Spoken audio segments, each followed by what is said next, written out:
very quickly. So last time we finished explaining how the Torah is not dependent on anything, right? And we finished explaining how everyone kept Torah before there was Torah, because really the Torah is just the 630 mitzvot, and from the moment God gave that Torah, from the moment God created the world, we already had that opportunity. We said lots of things. Okay, great. So then we ask another question, which is the one we're answering right now. Okay, we get it. There was Torah before the giving of the Torah. But how were people able to understand that Torah, which was, if it wasn't given, how were we able to just reach what the Torah says? So I told you I was going to give you a few reasons. We gave reason number one. I'll say it quickly, and then we're moving on. Number one, right? We said, if we're saying that Histakel ba'oraita ubara alma, God saw into a Torah, and then he created the world, it automatically means that the Torah is the design for the world. If I'm a really good architect, wouldn't I be able to see a building and know how that design looked like, even without looking at that design? Yes. Why? Because the building is expressing whatever is on the design. In the same way, being that the world is an expression of the design called Torah, the Torah says if the Torah wouldn't have been given, you would be able to learn the whole entire Torah from looking at the world, specifically at nature. As I told you in the first class long time ago, the Rambam says, you ever want to get to know God, love God, fear God, look at nature. Nature is expressing God's greatness, God's mighty. Nature is expressing God detail-oriented, right? Everything is expressing God. This is why we said, if you're in the middle of nowhere and you don't know any halacha, what do? You don't have any rabbi, no teacher, no anything. What do? You ask the most ignorant, physical, materialistic person, and you do exactly the opposite of what he says. Because the most physical person would be the most opposite of God that exists. And therefore you would ask them and do whatever they say. But if you look at the world with all of the depth, everything that's in it, the Torah says, you could learn the whole entire Torah from the animals. Great. This we said, moving on. How do we learn the whole entire Torah without the Torah? Great. You ever heard this idea that before you're born, there's an angel that teaches you the whole entire Torah while you're in your mother's womb, and then it goes, shh, and you forget it? And this is why you have this, to remember the angel? You want to hear something crazy? Okay, so I used to record my classes, but then I don't know where the recordings are, because I'm not good on computer. So every time you change it from like a folder, it changes the whole direction, and then I don't know where to find it, so now I don't know where they are. Okay, that's what. The point is, one time I'm listening to a recording of myself teaching this class. The night before I was teaching this class. I had no idea I was going to teach this class, but I like listen. So I was saying, do you know there's an angel that teaches you the whole entire Torah? And then he goes like this, fine. So a girl in the middle of the class said that the night before she was playing this game that they ask you lots of trivia questions, like Trivial Pursuit, something like this. I don't know what it is. Science questions, art questions, I don't know what. So she said, what was her question? What was her question? What is the purpose that science has found for this? This was her question. I'm teaching this class. This was her question. What was the purpose that science had found for this? You know what was the answer? Because that's crazy. You know what was the answer? Science has found no reason whatsoever for this. This is like the only part in your body that has no reason. Sometimes people say your appendix until you get appendicitis, and then that's not so good, right? But this, no reason whatsoever. Okay, so people say, oh, it's where the baby was finished. Okay, fine. But there's not a purpose for it. It's a reminder. So I was looking at her and I said, maybe because the reason is a spiritual reason. It's not a physical reason, it's a spiritual reason to remind you that you know the whole entire Torah. So now the obvious question would be, okay, if an angel teaches you the whole entire Torah while you're in the womb, and then you're going to forget it, what's the reason why he taught you? There's no purpose. You were going to forget it, right? So, why did he do it? Why, guys? And this is very important. Why? You come into this world and you have a pocket that you need to fill that was...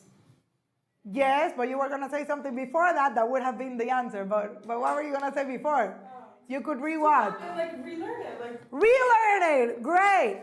The angel teaches you the whole entire Torah, and you forget it, but you still know it, right? This is really important. If you know the whole entire Torah, when you remember something, you have something to match it up with. How is it that you learned it?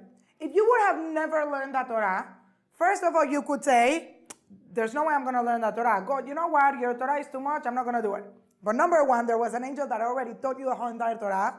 The first reason why this happened is so that you could never say, there's no way I could learn it, because you already did it, okay? So no one could just say that Torah is not for me, it's too much, it's too hard, I can't do it. You already did it from the womb. But number two, this is really important, you forgot it, but you still know it. How would you know if the Torah that you're learning is the right one? You know, we're going to learn a lot about this, but how do you know that, people believe in lots of things? How do you know that what people believe in is not what is right? By the way, not because you believe in something, it means it is right? But people believe in what they believe. They're willing to die for what they believe. So why is it so important? And the answer is, you remember this story of like Paro, right? He had a dream, right? So everyone came and told him what his dream was, and he kept on saying no. Now, did you ever ask this question? Paro had a dream, but he didn't remember what the dream was. He didn't remember so how do you know that what people are telling you is not the right thing? You ever ask this question? You don't remember anyways. How do you know you are not in the party last night? You don't remember.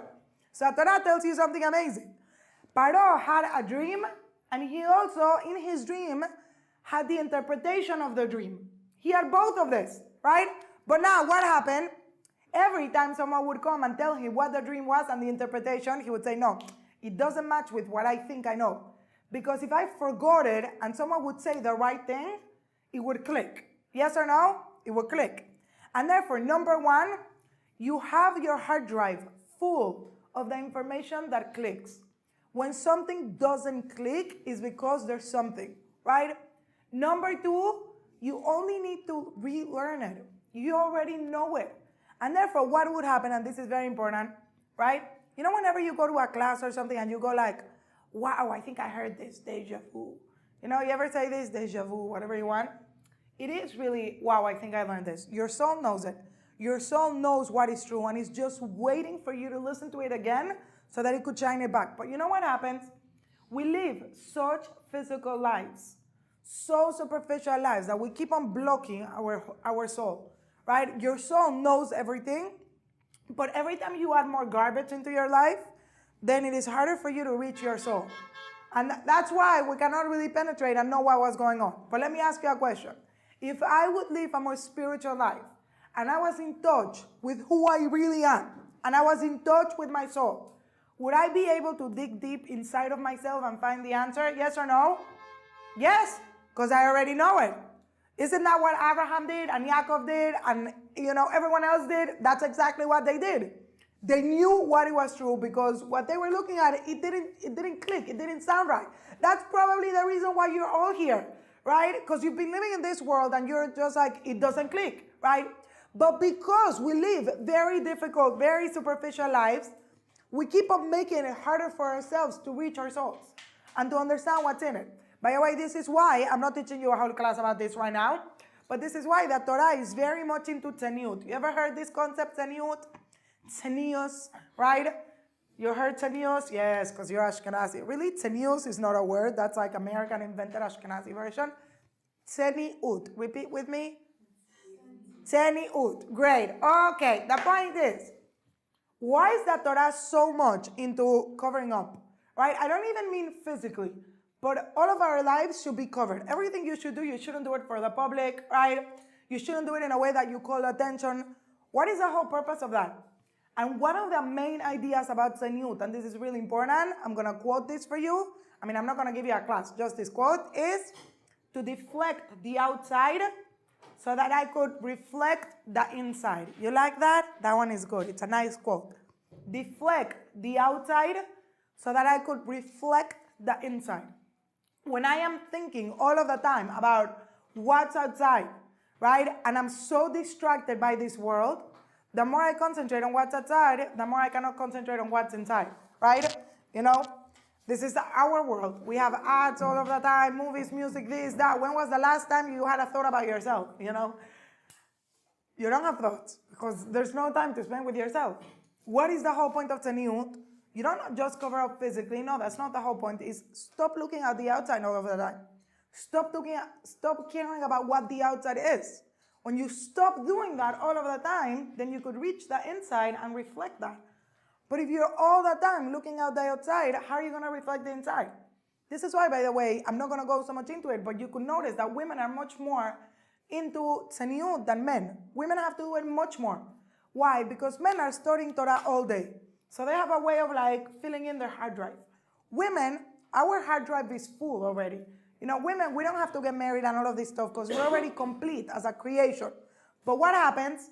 Your hard drive is full, but if you concentrate on the outside, you're never going to reach the hard drive inside. So women are much more into having to do tzniut because the whole point is to become an inner being so that you could bring that out, right? I always say the difference between men and women, one of the difference, is like women are born with innate talent and men have to learn it, right? Let's say I am born with a music ear, right? And I play piano. Let's say, I do actually play piano, but let's say, right? And I'm born. Now, one of you, let's say, plays piano, but you're not born with a music ear, okay? Let's say we put the same amount of practice. Who's gonna be better at piano, me or you? Me, always. Why? Because I have it, right? A woman already has it, but now if I'm good in my ear, but I don't play practice, it's never gonna come out. I'll never know that I am good in piano. Why? Because I didn't try it. I didn't do anything, right? A man is someone that has to develop the talent, has to develop the knowledge. This is why they're always learning Torah, right? This is why they have so many mitzvot in order to keep them all of the time directed. I'm not going to go into why specifically, but men are much more in the outside, right? Therefore, they have to all of the time have outside messages, outside ideas in order to keep them connected. Women are all about the inside. So the whole point is concentrate on the inside because you already have it. Just give it a direction, right? And therefore, number 2, how could it be that the patriarchs knew the whole entire Torah before the Torah was given? Easy. Because they were inner people. When you're an inner person, you could reach your inside and just bring it out. By the way, you could see this also in the non-Jewish world in a way that sometimes is not, like more of a placebo, but there are people that read your energy and like are so spiritual and like all of this stuff. Now, where do they get this from? And they're really like, it's good at this. Why? Because we all have a soul that dictates all of this stuff. Now, sometimes we don't give it a good direction, and this is why we mess up. But all of us have a soul that tells us what is right, what is wrong. Every day we say in the Shema like this. The Shema is the main Jewish prayer. We always say like this. V'haya im shamoa tishmeu et mitzvotah asher ta ta ta ta. Now, if you translate it into English, what would we be saying? We're saying like this, quote, and it will be, v'haya, and it will be, im shamoa tishmeu. If you will listen, you will listen. You like that quote? Is that good grammatically? No, that's redundant. Let's say it again. V'haya im shamoa tishmeu. And it will be, if you will listen, you will listen. What do you mean if I will listen, I will listen? Of course, if I will listen, I will listen, says the Torah. Now, you're not getting the quote right.